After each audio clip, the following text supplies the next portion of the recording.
Welcome to Bonus Bytes, a special mini episode of the Triple D podcast. These bite-sized episodes are packed with information about disability benefits, disability news, and answers to your burning questions. Get ready to take a bite of what's going on this week. Here's your host, Michael Weiner. Welcome to another episode of the Triple D podcast, Bonus Bytes. Yes, happy 4th of July. Happy 4th of July to you too, Katie. Is that the day we're releasing this? This July is coming 4th? out. Yeah, this is coming out on July 4th. So Wow. we're recording this on July 2nd for everyone that is I'm feeling listening. very patriotic today. I also am fearing patriotic. You better not fear it. You better I feel don't. it. I don't. I feel it. Okay. Yeah, we should have dressed for the occasion.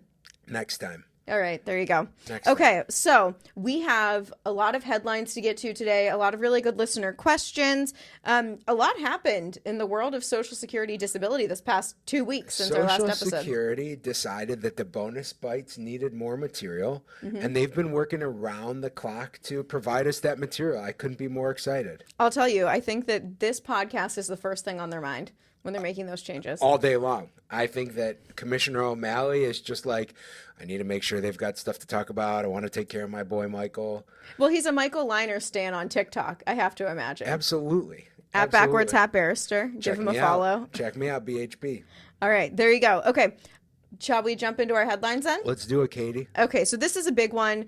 It's something that we've talked about a lot, are these obsolete jobs and how people are getting denied disability benefits for it. So the headline is Social Security to drop obsolete jobs used to deny disability benefits. Yeah, so my take on this is very different than the take of the national media that's been picking up this story. Just to kind of give you a background, last week, Social Security released what's called an emergency message, where they basically put out a bulletin that went to all ALJs and said there's 114 jobs that you can no longer consider when somebody in order to deny benefits for somebody. That was one of the emergency messages that went out.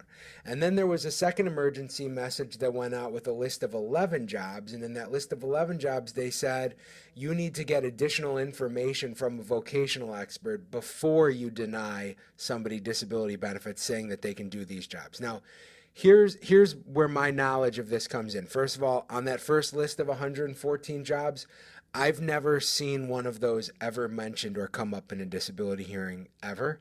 So that the 114 list, that was pretty worthless. Now, the list of 11 jobs that they put out there and said you need to get more information about these jobs before you deny somebody benefits based on it.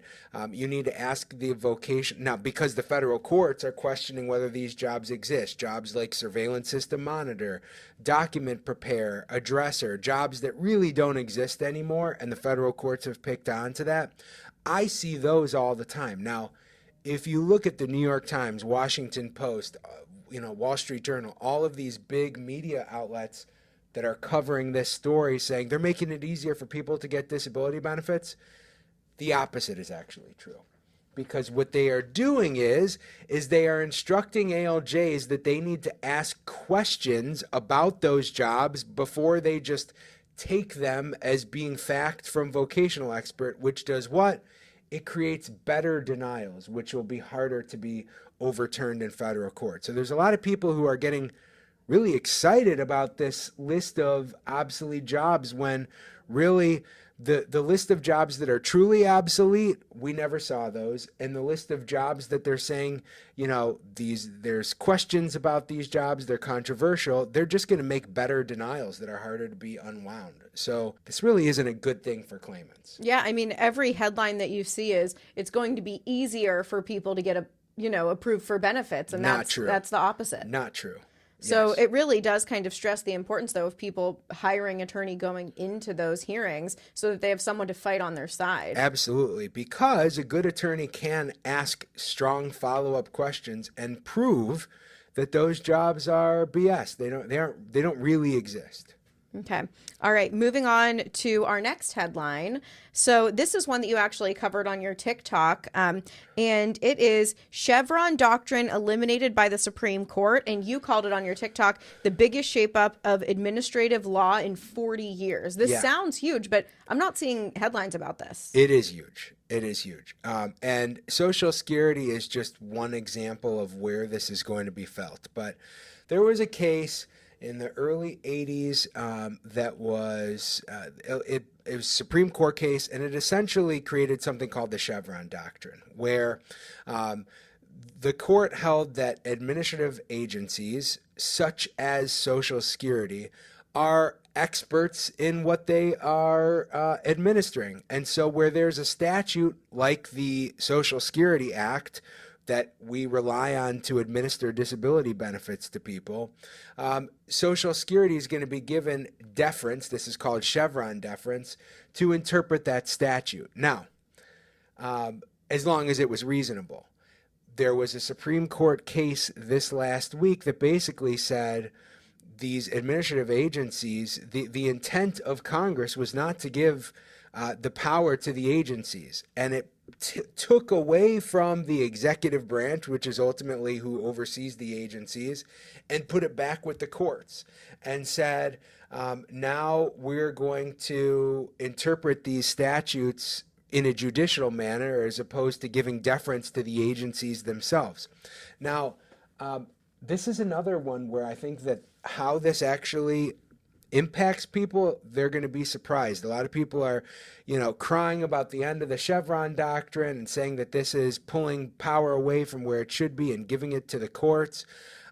If you're applying for Social Security disability benefits, I actually think that the Chevron Doctrine being eliminated is only going to help you. I think that there are other parts of society where this is a travesty, that we are no longer giving power to these agencies. For example, with the environment. I mean, the EPA, now polluters are going to be able to pollute and rely on a judge with a lifetime appointment who they're taking on yachting trips to, to determine the reasonableness of litigation, which is not good for society. But with Social Security, remember, the only cases that make it into the federal courts are cases that were already denied.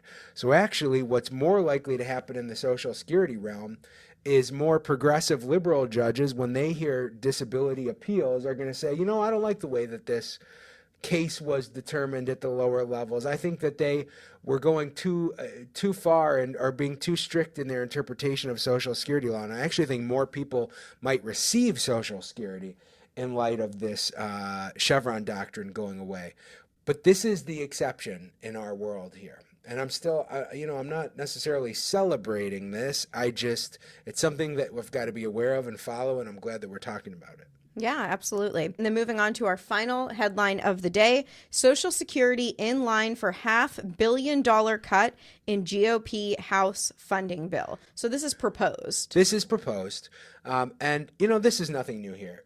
Anytime we look at, government spending, we're always going to see Democrats suggesting we give more money to the agencies and the Republicans saying, let's take it away. They don't know what they're doing with it. Let's give them less.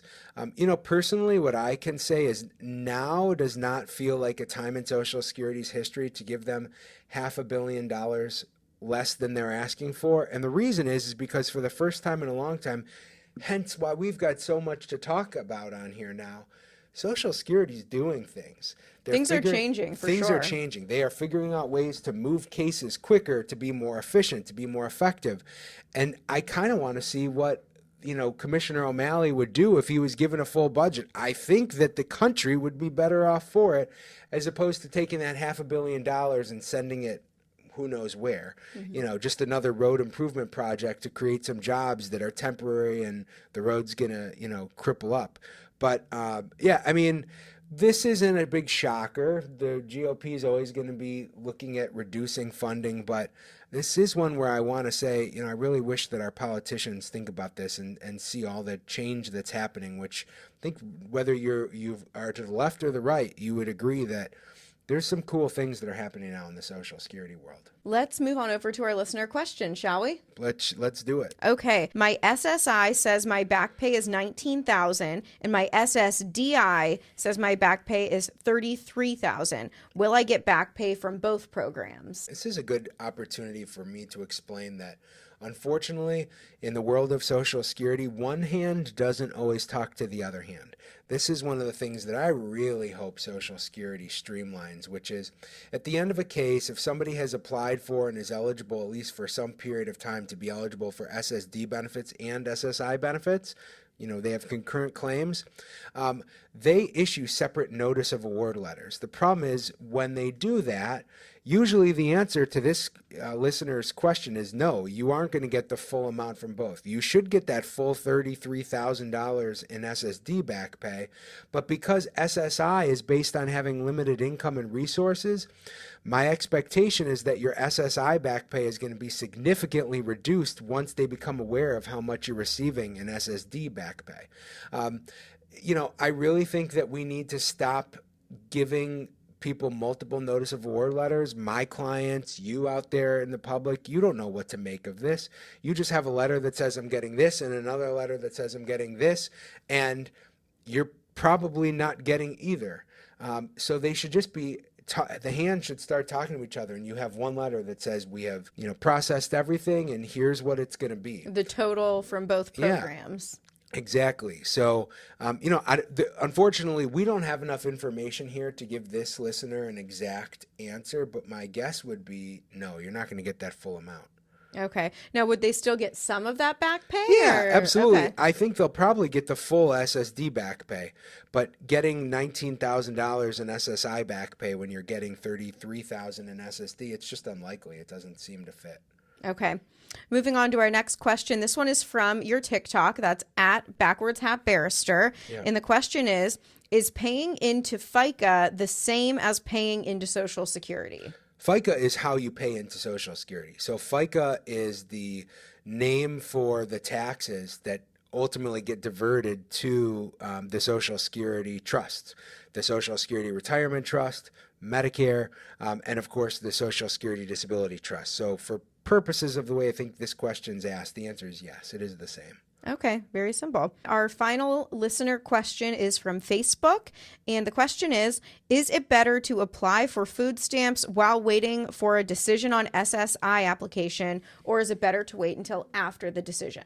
It's not going to matter for purposes of SSI. And this is where I always like to tell people who reach out to us with questions like this. I cannot advise you on food stamps. That is a local program. What we work with here is a federally administered benefit. And I don't want to give somebody bad information. I don't know any reason on the SSI side why you would want to wait, but maybe you would want to speak to somebody locally, not an attorney, probably just somebody at your local SNAP office to see if there's some reason why you'd want a time and disability application different, not for Social Security or SSI, but for the benefit that you're applying for locally, the food stamps. Okay, and just kind of as a follow-up personally, I know we have talked about how they're kind of changing the way that they're deducting groceries from SSI benefits. Would this kind of play into that same thing? Yeah. Before SSI would be reduced based on somebody receiving food benefits like SNAP benefits, that's not going to happen anymore, which further supports my answer that it's not going to matter. Now, having said that, even previously, if I would never tell one of my clients applying for SSI, well, don't apply for food stamps, because if you apply for food stamps, then they're going to reduce the SSI amount that you get.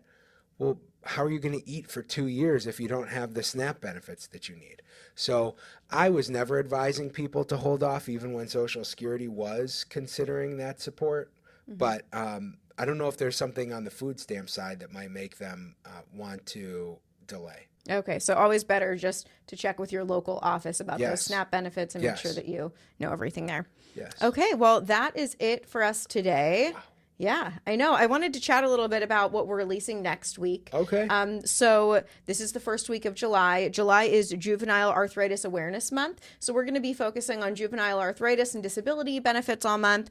And next week, we're going to have a doctor from the Cleveland Clinic Children's Hospital on. And they're actually going to be chatting about juvenile arthritis. Hopefully, you can also weigh in on juvenile arthritis and disability benefits. And Great. I think it'll be a really good conversation. I'm looking forward to it. And it was great spending time with you as always, Katie Nobles. Yeah, absolutely. And thank you to everyone that listened. If you have a question that you would like Michael to answer, please visit our website. It's linerlegal.com. You just click on the community tab and click the Triple D podcast page. Super simple form for you to fill out, and you might hear it right here.